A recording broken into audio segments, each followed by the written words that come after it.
시청자 여러분 안녕하십니까? 2026년 3월 3일 배승의 뉴스 배송 시작합니다. 미국과 이스라엘의 이란 공습으로 인해서요.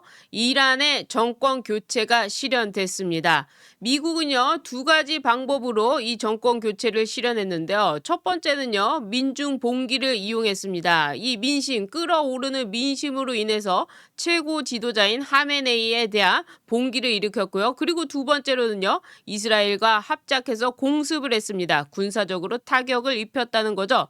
그 전에 미국에서는요. 독재자인 베네수엘라 마두로에 대해서 어떻게 했습니까?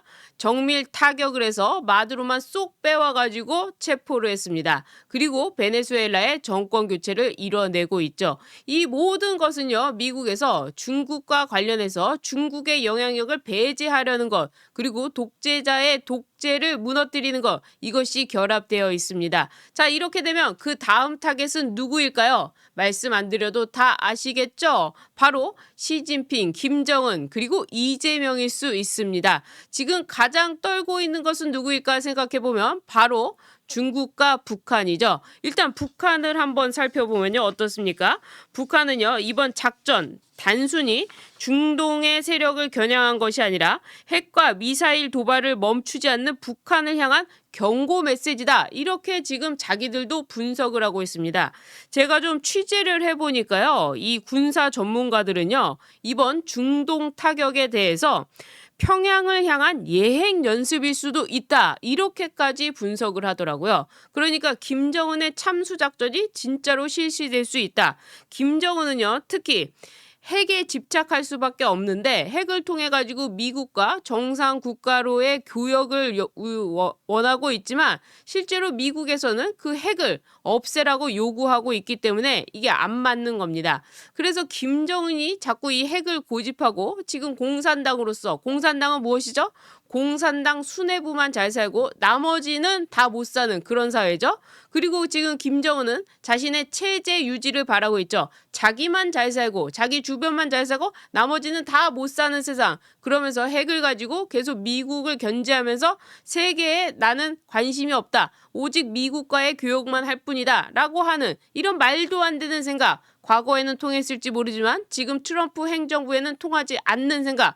그래서 지금 이 군사 전문가들이 이야기를 하는데 보니까 김정은이 집착하는 핵시설이나 집무실 여기가 트럼프가 만약에 공격을 한다면 첫 번째로 공격을 하게 될 것이고 그리고 정밀 타격이 가능하기 때문에 평양 주석궁 역시 단시간에 타격이 가능한다고 합니다. 지금 알려진 바로는 평양에 깊이 100m의 지하 동굴이 있다고 하는데 지하 이 벙커가 있다고 하는데 여기도 지금 미국에서 지하 400m까지 들어가는 이 폭격을 할 수 있다는 겁니다. 그래서 김정은이 밤에 벌벌 떨고 있는 겁니다. 게다가 제가 오늘 게시물에도 올려드렸는데요. 이재명과 마두로를 비교해 드렸습니다. 이재명 똑같습니다. 마두로 베네수엘라의 마두로랑 똑같이 고물가, 주가 급등, 대법관 증언, 내란 재판부 신설, 바로 사법부 장악이죠. 그리고 포퓰리즘 돈풀기, 그리고 반대 시위 탄압, 방송법 개정 언론 장악, 부정선거 이래가지고 장기 집권을 하려고 하는 이런 시도들이 모두 다 누구랑 똑같다? 베네수엘라 마두로랑 똑같다. 이런 게시물을 올려드렸는데요.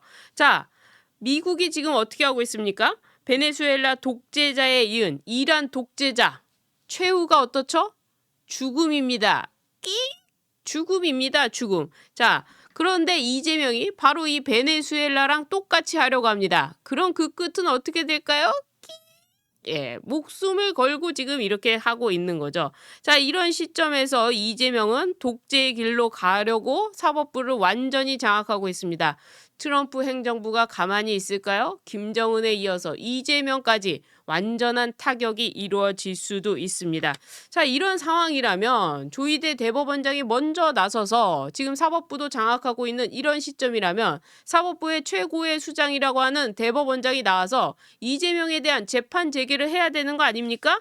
그런데도 불구하고 조희대 대법원장 오늘 아침까지도 출근길에 앞서서 말 한마디 하지 않았습니다. 이에 대해서 제가 법원을 좀 취재해 보니까요. 법원 내부 판사들이 굉장한 불만을 갖고 받고 있습니다. 앞으로 이 판결문을 쓸 때 이렇게 써야 하느냐? 자, 주문, 징역 몇 년에 처한다. 내 판결에 불만이 있을 시에는 나를 법 왜곡죄로 고소하고 그리고 헌법소원으로 가라. 뭐 이렇게 써야 되는 것이냐라고 하면서 지금 판사들이 부글부글 끓고 있습니다. 게다가 좌파 판사들 몇 명이서 소리 내가지고 민주당은 봐주고 그리고 국민의힘은 봐주지 않고 이런 것 때문에 결국 사법부의 신뢰가 바닥으로 떨어져서 자신들이 처벌 대상이 되는 이 상황을 굉장히 부끄럽게 생각하고 화가 나 있는 이런 상황입니다. 그러니까 흩어져 있는 우파 판사들이 목소리를 못 내다 보니까 조희대 대법원장한테 기댈 수밖에 없는데 조희대 대법원장은 말을 하고 있지 않은 상황, 이런 상황에서 지금 법원이 흘러가고 있는 겁니다. 자, 이런데 조희대 대법원장도 이야기를 했습니다. 뭐라고 얘기했느냐? 사법제도 폄훼, 법관 악마화, 바람직하지 않아. 하나마나 한 소리를 했는데요. 조희대 대법원장이 이러면 이럴수록 민주당은 어떻게 합니까? 조희대 대법원장한테 사퇴하라고 하죠. 일전에 이 사법개혁이라고 하면서 법을 통과시키니까 법원 행정처장이 그에 반발해서 사표를 냈습니다만 오히려 이걸 가지고 민주당은요. 조희대 너도 사표 써라 이렇게 나오고 있습니다. 그러니까 조희대 대법원장이 심대한 결단, 중요한 결단 무엇입니까? 바로 이재명 재판 재개죠. 이재명의 재판 재개를 하지 않을 경우에는 조희대 대법원장은 반드시 수사받고 감옥 갑니다. 그렇기 때문에 지금 조희대 대법원장을 향해서 일선 판사들이 부글부글하는 이 심정, 그것을 대변해서 국민들을 위해서, 이 나라를 위해서 정말 용감한 결단, 바로 이재명의 재판 재개를 해야 된다는 겁니다. 그런 점에서 지금 조희대 대법원장이 너무 사태를 안일하게 보고 있는 거 아니냐. 지금 흘러가는 수준이 보통이 아닌데 너무 안일하게 과거처럼 행동하고 있다는 점에서 국민 불신을 더 일으키고 있다. 이 조희대 대법원장이 결단하도록 하기 위해서는 또 어떻게 해야 되냐? 사실은 제1야당한테도 책임이 있습니다. 제1야당인 국민의힘이 107명이 똘똘 뭉쳐서 이재명의 재판 제기를 매일매일 기자회견하고 외치고 TF 만들어서 때마다 발표하고 그리고 대변인들이 나와서 무조건 무슨 논점이라도 나오면 당시에 민주당이 모든 문제가 나왔을 때 김건희 여사 도이치모터스 주가 조작을 왜 수사 안 하냐 이걸로 결론을 내렸듯이 입만 열면 결론 내리들 때 이재명의 재판 제기는 왜 안 하냐 공정한 사회라더니 이재명 재판 제기 왜 안 하냐 하면서 언론에다가 계속 집중적으로 이야기하고 국민의힘 107명도 계속 얘기하고 그러면 조희대 대법원장이 언론에 밀려서 여론에 밀려서 할 수밖에 없게끔 국민의힘이 그렇게 힘을 가져야 되는데 지금 국민의힘 내부는 어떻습니까? 제명당한 전 당대표를 향해 가지고 대구에 따라가질 않나 여기는 지금 죽음의 필리버스터를 하고 있는데 대구 가서 그러질 않나 대구 통합 안 한다고 하면서 대구 국회의원들이 그거 갖고 싸우질 않나 이런 식으로 한심하게 하고 있으니 되겠습니까? 그런 점에서 한시라도 뭉쳐서 당원들이 바라는 대로 끝까지 싸워야 된다 이런 말씀을 드리면서 오늘 이재명이 지난 3월 1일 기념사에서 이란을 공격한 미국을 비판했습니다. 자, 미국을 비판한 이유는 무엇이죠? 바로 이재명 본인이 위험하고 또 북한의 김정은이 위험하기 때문에 이재명은 북한 편을 든 것입니다. 또 중국 편을 든 거나 마찬가지입니다. 이번에 싱가포르에 갔다 온 것도 굉장한 비판입니다. 트럼프 대통령 입장에서는 싱가포르에 간 것을 두고 굉장히 화가 나 있는 이런 상황이죠. 자, 여기에 김현지, 애지중지현지 김현지는 데려갔을까요? 안 갔을까요? 또 거기에 김혜경은 왜 따라가가지고 무엇을 했을까요? 자, 그런 점에서 여러 가지 문제점들 그리고 지금 이재명이 필리핀에 갔는데 이런 상황들을 한번 살펴보면서 일단 중국과 관련해서도 이야기를 좀 먼저 해드려야 될 것 같아요. 트럼프의 이란 공격으로 인해서 지금 트럼프가 하고 있는 것, 지금 중국과 미국이 패권 전쟁을 하고 있지 않습니까? 완전히 지금 미국이 이기는 상황이 됐습니다. 베네수엘라 마두로는요. 친중이었습니다. 그리고 그 남미에서 친중으로 대변되는 게 베네수엘라였는데 막상 미국이 마두로를 데려가니까 중국이 안 도와줬죠. 이번에도 마찬가지입니다. 이란을 공격했더니 이란 중동 지역은 바로 중국이 가장 핵심적으로 미국을 견제하기 위해서 만든 그런 방패막이가 바로 이란입니다. 그런데 이란이 이렇게 공습을 당하는데 중국은 어떻게 하고 있습니까? 또 뒤에서 물러나서 보고 있으면서 지켜주질 않고 있습니다. 그러니까 중동에서 좀 중국 돈 좀 받아보려고 했던 사람들 깜짝 놀란 이런 상황이 되는 거죠.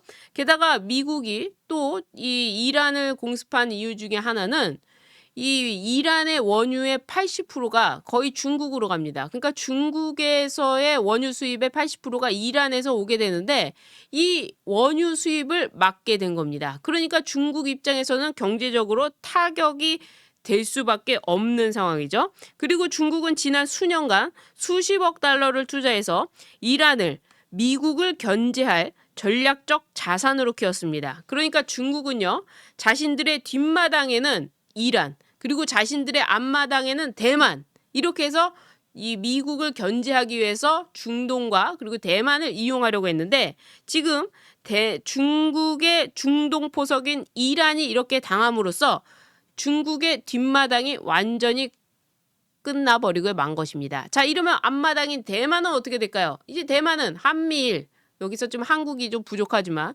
미국과 일본이 대만을 지키겠다고 나오기 때문에 중국으로서는 원유도 잃고 땅도 잃고 그리고 전략적인 방어막까지 잃는 이렇게 뼈아픈 조치가 되고야 만 것입니다. 자, 이런 상황 속에서 중국 편 들고 북한 편 들고 해서야 되겠습니까? 우리는 철저하게 어디에 서야 됩니까? 미국 편에 서야 된다는 거죠. 자, 이런 상황 속에서 북한은 어떨까요? 북한 김정은 입장에서는 이것이 지금 이란 공습이 자신을 향한 예행 연습이라고 군사 전문가가 이야기할 정도인데 북한은 체제가 계속해서 유지되어 왔기 때문에 이런 분석을 더 잘할 수 있죠. 그러니까 자신에 대한 예행 연습이라는 걸 알고 있을 겁니다. 그래서 베네수엘라 마두로가 정권 교체됐듯이 이란의 하메네이가 정권 교체됐듯이 김정은이도 분명히 정권 교체될 수도 있다는 것을 알고 있다는 거죠.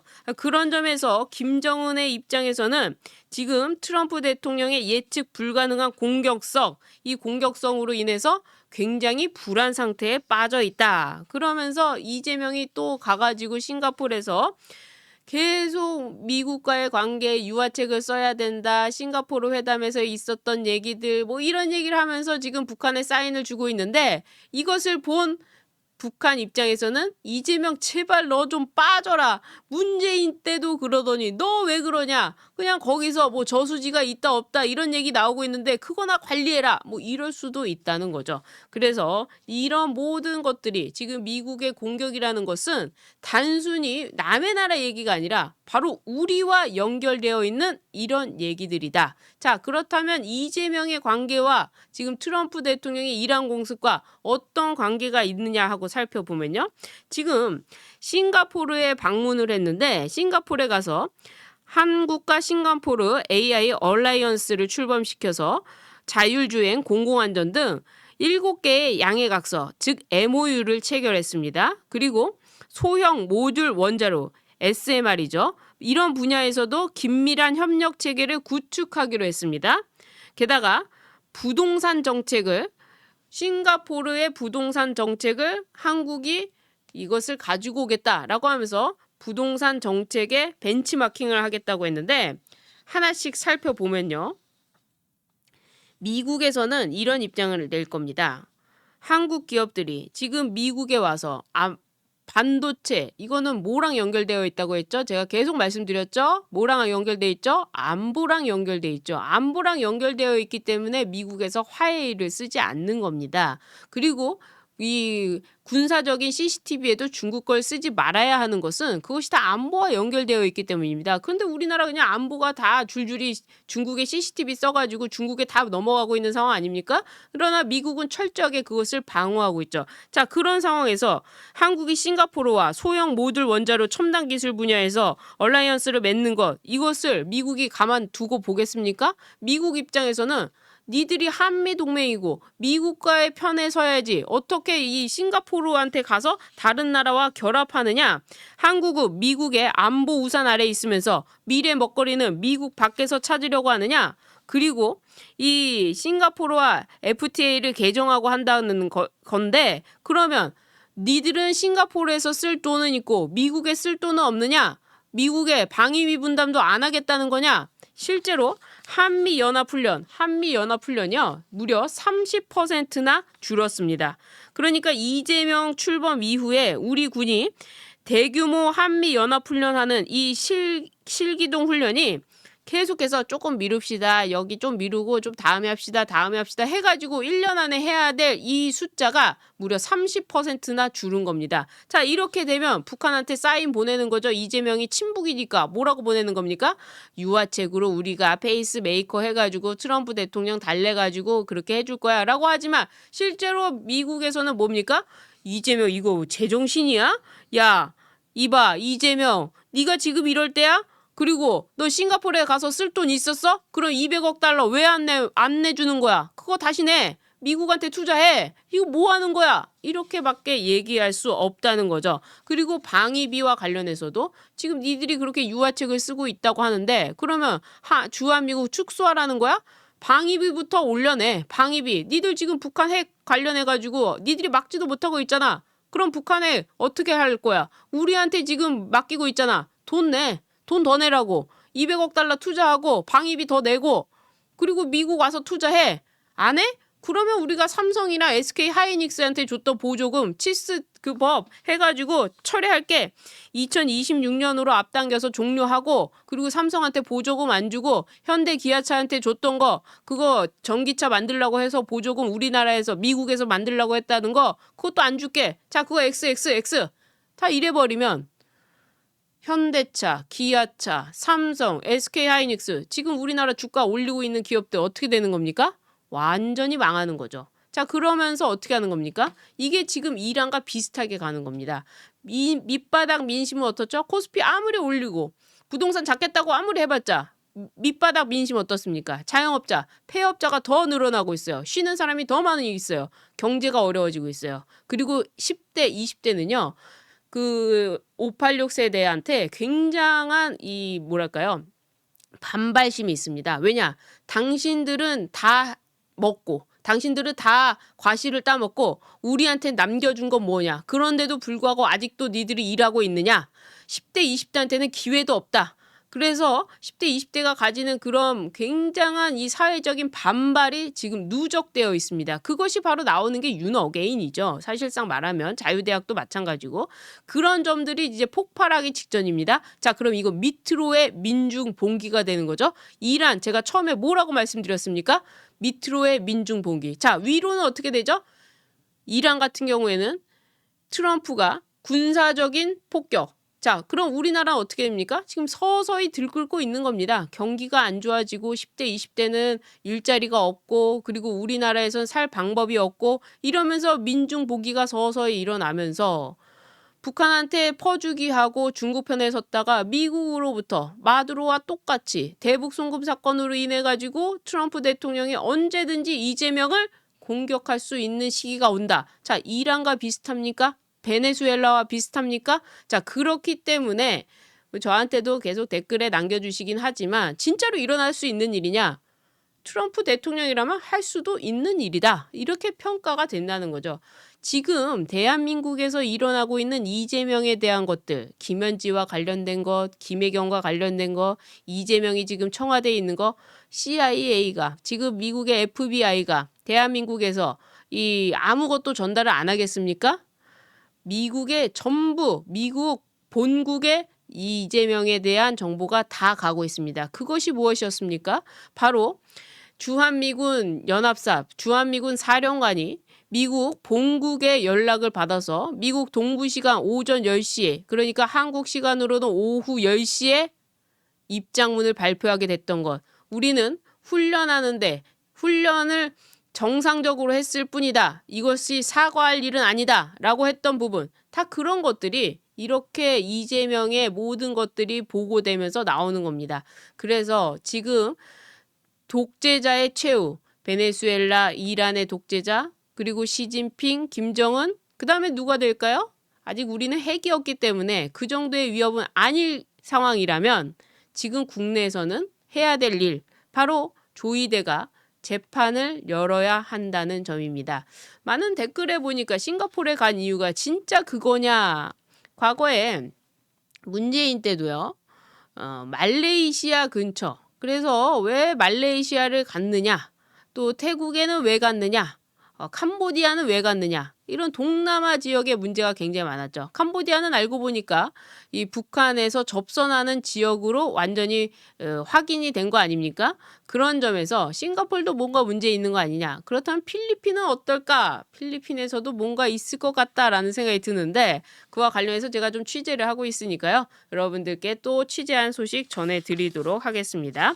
어쨌거나 지금 이 이재명이 하는 것, 이재명이 미국의 입장에 반대되는 얘기를 하고 그리고 바깥에서는 김민석의 형 김민웅이 반미를 주도하고 있는데 이런 것들이 계속된다면 미국 입장에선 가만히 있지 않을 것이라는 건 확신합니다. 자, 그리고 또 하나 소식 전해드릴 게 있는데요. 문재인과 정은경의 백신 사기. 백신 맞으라고 하지 않았습니까? 그리고 백신으로 인해서 부작용도 굉장히 많았습니다. 그럼에도 불구하고 질병관리청에서는 보건복지부에서는 그것은 인과관계 인정하기 어렵다고 하면서 계속해서 법원에서도 인정하지 않았었는데요.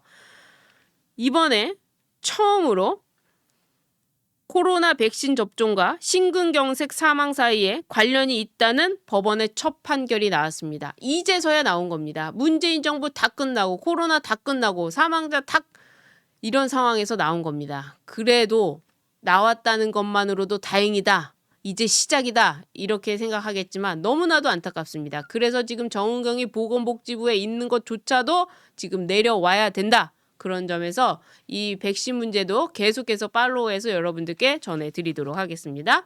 오늘 방송은 여기까지 하도록 하겠습니다. 나가시기 전에요. 구독 버튼 눌러주시고요. 좋아요 버튼, 응원의 댓글도 많이 남겨주시길 부탁드립니다. 시청해주신 여러분 고맙습니다.